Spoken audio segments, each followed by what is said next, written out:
सुस्वागतम. आज आपण बनवतो वांग्याचं भरीत. इथे मी वांग्याला असे व्यवस्थित कट्स लावून घेतले आहेत आणि त्या प्रत्येकी कट्समध्ये एक मिरची आणि 2-3 लसणाच्या अशा पाकळ्या टाकून घेतली आहे. त्यानंतर याला ऑइलनी चांगलं ग्रीस करून घ्यायचं आणि मग तापत्या कढईत ठेवायचं. तसंच टोमॅटोलाही कट करून ऑइलनी ग्रीस करून मी घट्ट असं झाकून घेते, जेणेकरून वाफ बाहेर नको जायला, आणि असं पलटून पलटून व्यवस्थित असं शिजवून घ्यायचं वांगं. त्याच्यानंतर मग आपण त्याचं साल जे कट्स लावले होते त्याच्यामुळे इझिली निघतं. आणि मग मी फोकच्या मदतीने त्याला असं मॅश करून घेते, कारण जास्त पेस्ट केलेलं आमच्याकडे कोणाला आवडत नाही. सो मी फोकनीच असं मॅश करून घेते आहे.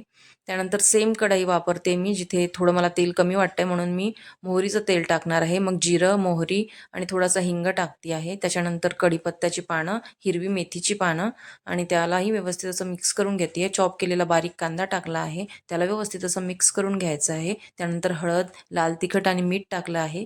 थोडासा चवीपुरता मी गूळ टाकते गोडीसाठी, कारण वांगं कडू वगैरे असू शकतं. त्याला व्यवस्थित असं शिजवून घ्यायचं. त्यानंतर चॉप केलेलं टोमॅटो आणि हे व्यवस्थित असं वांगं मॅश केलेलं ते टाकायचं, व्यवस्थित मिक्स करून शिजू द्यायचं, आणि तुमचं वांग्याचं भरीत रेडी आहे.